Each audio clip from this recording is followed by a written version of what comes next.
I never thought I'd find myself in a situation like this, but here I am, trying to piece everything together after what feels like my entire world crumbled in the worst way possible. My name's Mike, and I've been with my wife, Lisa, for about 8 years. We have a son, James, who was just 5 when he died unexpectedly last month. Losing him hit us hard, but Lisa seemed, I don't know, strangely distant during the whole funeral, like she was somewhere else entirely. Looking back, she was cold, detached even, acting like the grief was a burden she just wanted to get over with. At the time, I chalked it up to shock, or maybe she was just trying to hold herself together for me and James's friends. But as days went by, little things started to bother me.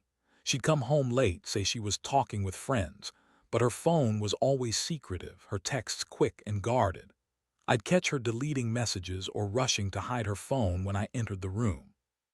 She'd lie, oh, she was a master at it, twisting stories, denying everything, calling me paranoid. She'd get bitchy, snapping at me for questioning her, saying I was overthinking or trying to start something just because I was concerned about her late nights and strange behavior. And then there was the night I found something that knocked the wind out of me entirely. It was after she had gone out with her friends, saying she'd be home by 10. I was tired, still trying to process everything about James's death, so I went to bed early. But around midnight, I woke up to the sound of muffled voices coming from the back room. I thought maybe she'd brought home a friend, but when I looked through the crack in the door, I saw her. My wife Lisa on her knees, her head in the lap of my supposed friend, Greg. They were whispering and laughing, touching each other beneath the blanket. I froze, heart pounding. I couldn't believe what I was seeing. She was comforting him, sure, but the way she looked at him, like a lover, not a friend. The way her hands lingered on his leg, the way her body moved as she whispered in his ear. It was so clearly more than just friendship. I saw enough to burn that image into my brain. I felt like I'd been punched in the gut. I was too stunned to move or even breathe. I just stood there watching them for what felt like forever, trying to process every detail. When Lisa finally looked around and caught me staring, her face twisted into this bitchy sneer. She sat up, quickly covering herself with a blanket she'd thrown over her lap, and snapped at me. "What the hell are you doing? Are you spying on me now?" I couldn't even speak at first. I was too stunned, too betrayed. My head was spinning.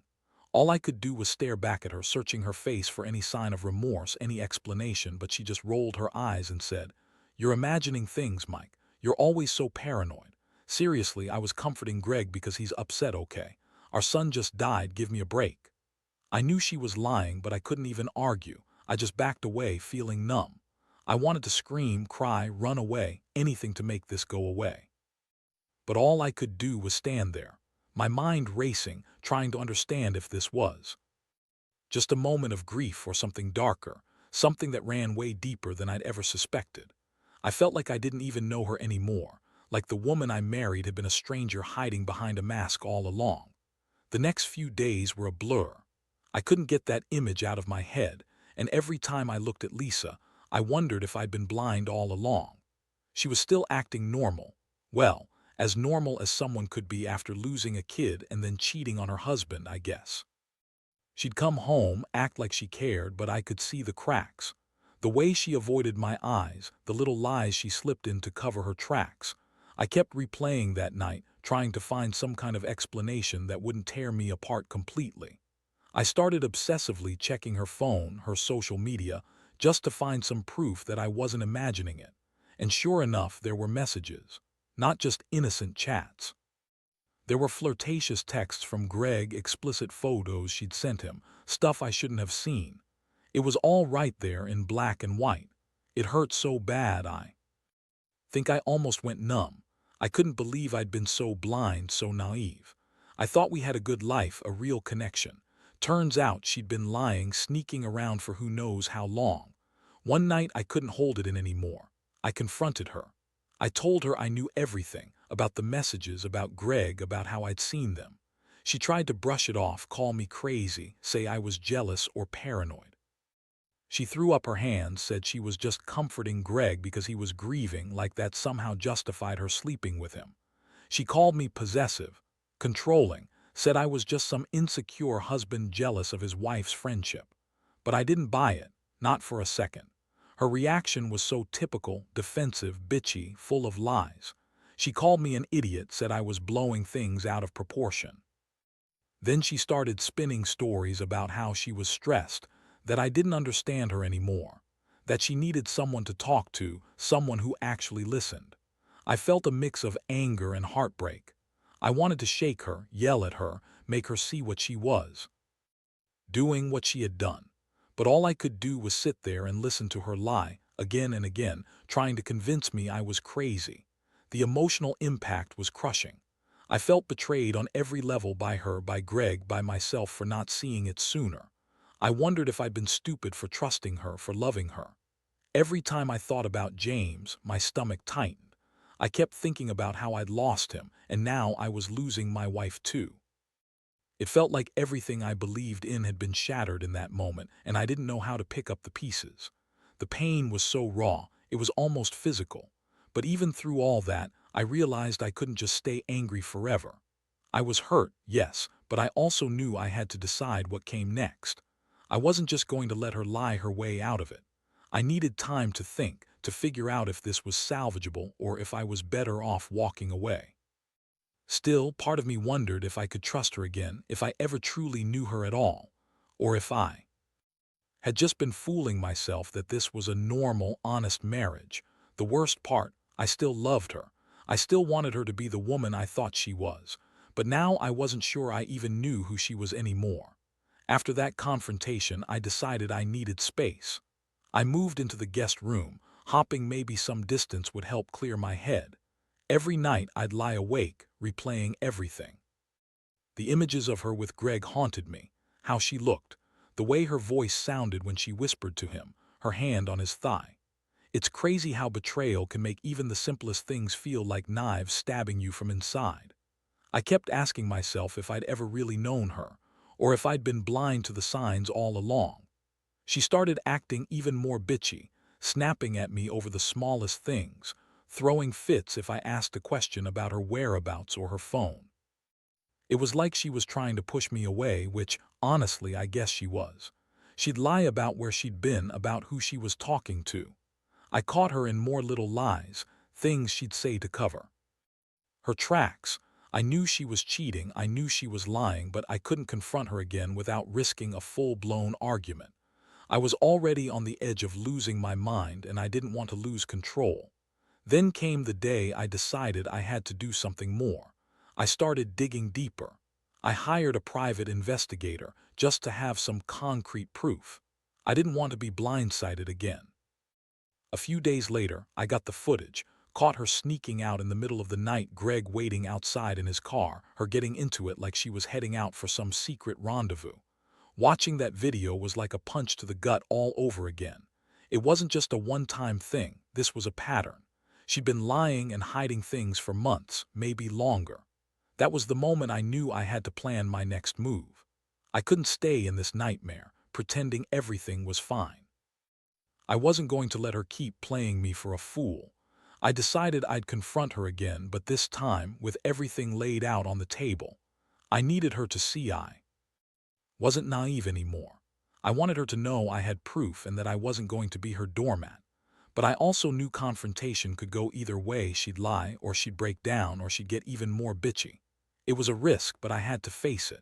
So I set up a meeting at our house, told her I had something important to talk about. She looked annoyed, like she already knew what was coming. When I played her the footage, her face twisted into something ugly. She tried to deny it, of course. Started spinning a new lie about how I was crazy and paranoid, saying Greg was just a friend and I was overreacting because I couldn't handle losing James. The classic bullshit. I told her I didn't want explanations, I just wanted to know the truth, that she'd been cheating on me with Greg for months and I had the evidence to prove it. Her reaction. She got even bitchier, calling me possessive and insecure, saying I was trying to ruin her life. She snapped at me, yelled that I was just jealous and that Greg was nothing special, just a friend she confided in. But I wasn't buying her lies anymore. I couldn't. Deep down, I knew I was done trusting her.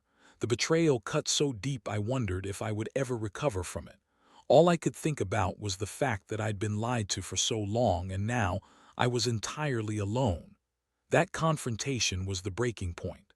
I could tell she was trying to dig her claws in, keep her lies going, but I'd had enough. I stared her down and told her it was over, that I'd found everything out and I wasn't going to keep pretending anymore. Her face went from angry to furious, then to that cold, bitchy smirk that she's perfect at. She threw in some more lies, saying I was just jealous, that Greg was nothing but a shoulder to cry on, and that I was making a mountain out of a molehill. She even had the audacity to say she loved me, but that I was just too stupid to understand her needs anymore. Honestly, I felt numb. I'd been betrayed so many times that my feelings had turned into this dull, aching numbness. Still, I knew one thing. I couldn't stay with someone who would lie, cheat, and manipulate me like she had. I told her I wanted her gone, that I didn't want to see her face anymore. She scoffed, said I was overreacting, that I was just bitter because we lost James. That one hit hard. Yeah, losing James was the worst pain I'd ever felt, but this was a different kind of heartbreak. It was betrayal by someone I trusted with my life. After she left that day, I felt a strange mixture of relief and despair. I had the proof, and I finally felt like I was taking control of my life again. But at the same time, the empty house, the silence, the realization that the woman I loved could do something so cruel, it left me feeling hollow. I'd spent nights crying myself to sleep, questioning everything, wondering if I was just a fool for loving her so much. I kept thinking about all the moments I thought were special, all the times I'd trusted her, only to find out she was probably planning her next lie right under my nose. The thing is, I wanted to believe I could forgive her, maybe work through this, but I also knew deep down that some wounds don't just heal. I wasn't sure if I even wanted to stay married anymore. But I wasn't rushing into anything either. I needed to breathe, to think. The betrayal was so raw, so overwhelming, I felt like I was drowning in it. The thought of starting over alone was terrifying, but staying felt worse. I was stuck somewhere between heartbreak and rage, not knowing what the right move was, just knowing I couldn't keep living like this. Not with her lying and sneaking around, not with the trust shattered into 1,000 tiny pieces. In the days that followed, I did everything I could to keep my head clear. I stayed away from her, avoided her calls and texts, and focused on my own mental health, though that was easier said than done. Every time I was alone, I'd replay that night, her face, her lies, Greg's stupid smiling face in that damn car. The more I thought about it, the more I realized how much I'd ignored the signs, how many little things I'd dismissed because I didn't want to believe the worst. Now, all those little cracks in our marriage had blown wide open. I decided to meet with a divorce lawyer. I wanted to make sure I'd get what I was entitled to, and I wanted to know exactly what my rights were.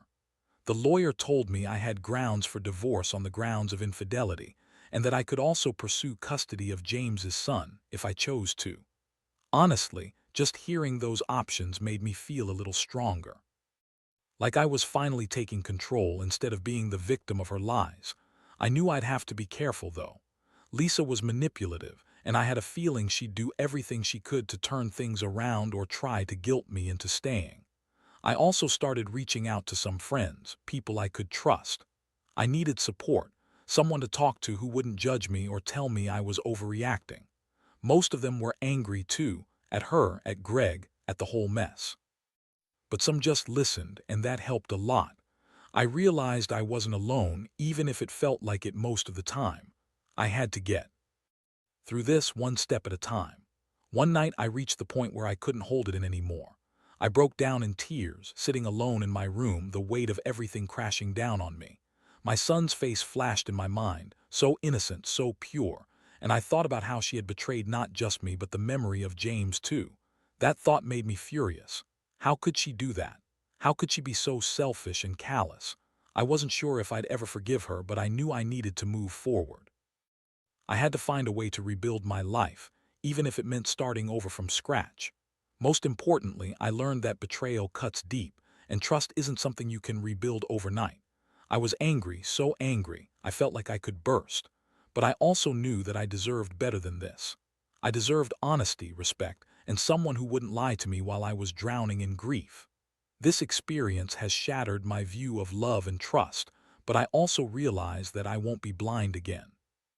I'll never forget what she did, but I'll try to learn from it, and someday, I hope I can find someone who truly values me for who I am. Now, sitting here reflecting on everything, I've come to realize a few things. Betrayal like this changes you, no matter how much you wish it wouldn't. I've learned that trust, once broken, is nearly impossible to fully repair. It's a scar that stays with you, a constant reminder that even the people you love most can turn out to be someone you never really knew. Still, I've also discovered something unexpected, a resilience I never knew I had. I've spent these past few weeks trying to piece myself back together, and honestly, I'm starting to see a path forward, even if it's a slow one. The biggest lesson I've learned isn't just about her cheating or Greg's betrayal, it's about myself. About knowing that I deserve honesty, loyalty, and respect. That I shouldn't settle for someone who lies and manipulates, no matter how much I love them. I've realized that surviving this mess doesn't mean forgiving her or forgetting what happened.